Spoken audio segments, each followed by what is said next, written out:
Okay, welcome to Exodus, and thank you so much for renting with us.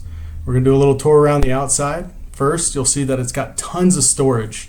Here, when you're traveling, make sure you close and lock them so they don't pop open or somebody doesn't come and steal your stuff. This is the propane tank. On this dial, you'll see what level you're at, and when you go to get it filled, they'll use that part. There's another storage compartment, and you'll notice behind it is the water lines if for any reason you need to get back there. Hopefully you don't. You got see-through storage in the back with tons of room. And on this side you'll see the white hose. That's just for fresh water. And then underneath here we've got all the electric stuff that you'll need. And this is for the waste hose.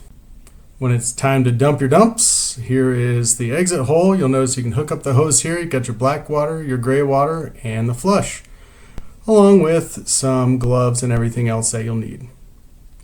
More storage with an extra hose. This is not for drinking water. Onto the generator. You shouldn't need to come in here, but if for some reason it's not starting from the inside, you can come take this panel off.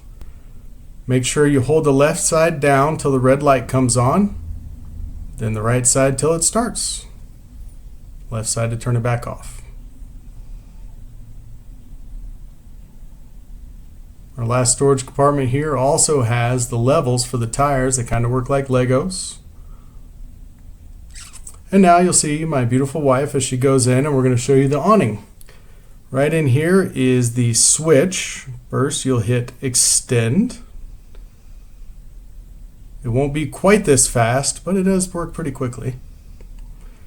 Here you can adjust the pitch if the sun's coming from a different direction very easily. And then when you're ready to put it back, hit the retract.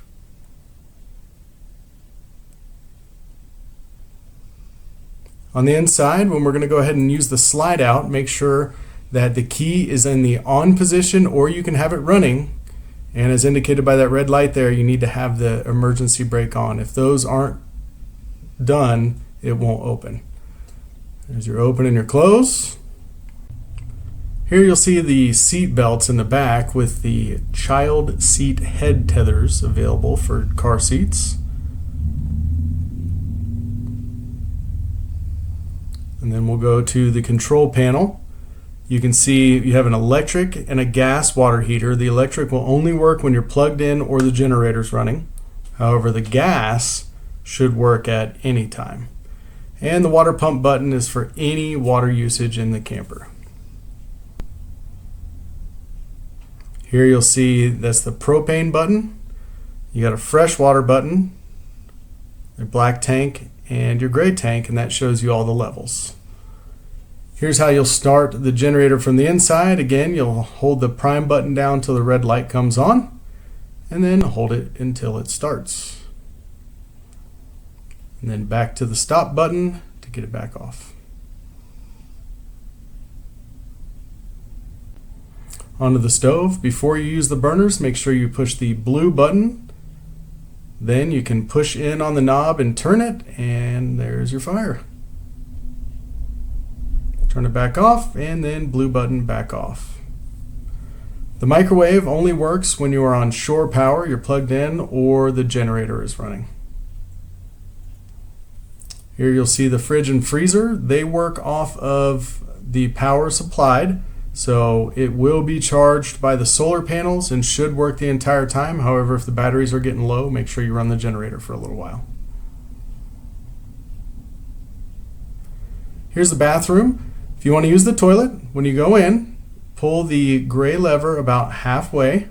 Let that fill up with water. Be sure to have the water pump turned on at the main panel. After you do your deed, pull it all the way back and say bye-bye. If you're going to use the couch for a bed, very easy to put up and down, and also with the dinette.